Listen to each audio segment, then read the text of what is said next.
কিন্তু আমরা দেখা যায় অনেক দুঃখের বিষয় আমাদের অবস্থা।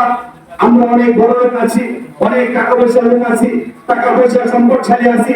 আমার ঘরের পাশে আমার এক ভাই গরিব দুঃখী অসহায়, দেখা যায় আমার সন্তানের জন্য হাজার হাজার টাকার মার্কেট করি, হাজার হাজার টাকার বাইরে এরকম ভাবে বাজার করি, হাজার হাজার টাকার অনেক কিছু টাকা পয়সা আমরা নষ্ট করি।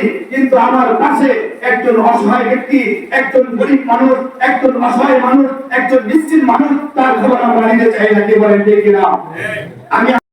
আমি মনে করি সকলে ওলামায়ে কেরাম, কি বলেন ঠিক কিনা?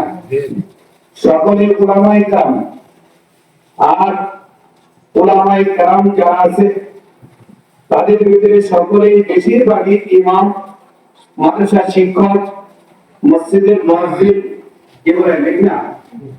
তারা যদি এই ঈদকে আনন্দ মনে করে, নিজের প্রফুল্লতা উপভোগ করে, কিন্তু এতে শান্তি না পেয়ে গরিব অসহায় দুঃখী মানুষকে একসঙ্গে নিয়ে শান্তি উপভোগ করতে পারে, আজকে সেই তাকওয়া ফাউন্ডেশন আজকে তার বিশাল দিনের সেটা দেখাই দিয়েছেন।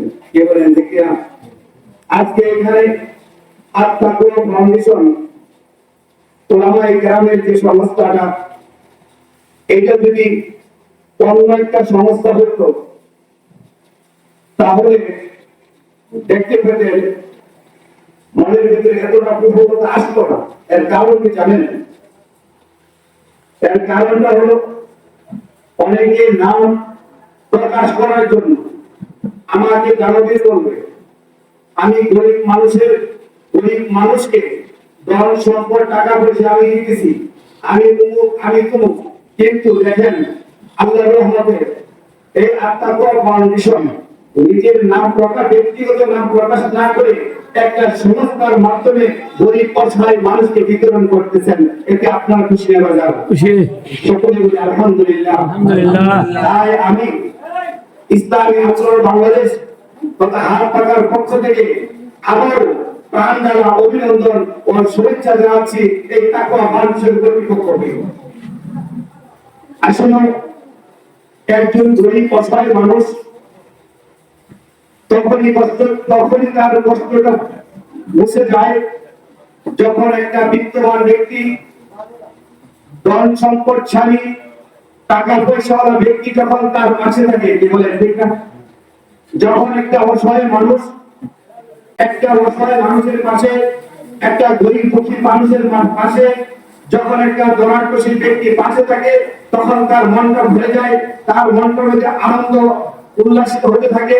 আর সে মনে ভাবতে থাকে ইনশাআল্লাহ ওই আমার বড় ভাই, ওই বড় লোক যেরকম ভাবে ঈদের মধ্যে আনন্দ ভোগ করবে, হয়তো আল্লাহ রাব্বুল আলামিন ওর মাধ্যমে, ওই ধনসম্পদ করার মাধ্যমে আমাকে এরকম ভাবে আনন্দিত আল্লাহ তাআলা করবেন, এরকম একটা আশা করে থাকে। কিন্তু আমরা দেখা যায় অনেক দুঃখের বিষয় আমাদের অবস্থা।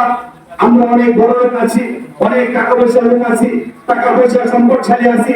আমার ঘরের পাশে আমার এক ভাই গরিব দুঃখী অসহায়, দেখা যায় আমার সন্তানের জন্য হাজার হাজার টাকার মার্কেট করি, হাজার হাজার টাকার বাইরে এরকম ভাবে বাজার করি, হাজার হাজার টাকার অনেক কিছু টাকা পয়সা আমরা নষ্ট করি। কিন্তু আমার পাশে একজন অসহায় ব্যক্তি, একজন গরিব মানুষ, একজন অসহায় মানুষ, একজন নিশ্চিত মানুষ, তার খবর আমরা নিতে চাই না। কি বলেন ঠিক কিনা? আমি আশা করি আমাদের বাংলাদেশে তথা বিশালে প্রত্যেকটা সম্পদশালী ব্যক্তি যদি গরিব অসহায় মানুষের পাশে দাঁড়ায়, আমি আশা করি ইনশাআল্লাহ সুম্মা ইনশাআল্লাহ আমাদের বিশালে একটা গরিব মানুষ খুঁজে পাওয়া যাবে না। কি বলেন ঠিক কিনা? তাই আমি বিশালবাসীকে আমি উদারত আহ্বান করবো, গোটা বিশালবাসীকে উদারত আহ্বান করবো, আসুন আমরা সকলে ঐক্যবদ্ধ ভাবে গরিবদের পাশে দাঁড়াই, অসহায় মানুষদের পাশে দাঁড়াই, দুঃখী মানুষদের পাশে দাঁড়াই। তাদের মুখে আমাদের অন্ন, আমাদের খাদ্য, বস্ত্র তাদের মুখে আমরা উঠিয়ে দেই, তাহলে আমরা নিজেরাও শান্তি পাবো।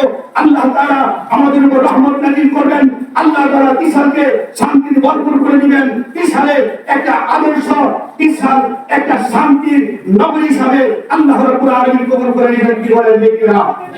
প্রিয় উপস্থিতি, আমরা যতক্ষণ পর্যন্ত গরিব মানুষের পাশে দাঁড়াতে না পারবো, গরিব অসহায় দুঃখী মানুষের পাশে দাঁড়াতে না পারবো, তখন পর্যন্ত আল্লাহর পক্ষ থেকে রহমত আসবে না, ততক্ষণ পর্যন্ত আল্লাহর পক্ষ থেকে শান্তি আসবে না, ততক্ষণ পর্যন্ত এই জমিনে দাঙ্গা হাঙ্গামা খুন খারাপি টেন্ডারবাজি চাঁদাবাজি মদ জুয়া সন্ত্রাসী কমবে না। কি বলেন ঠিক কিনা?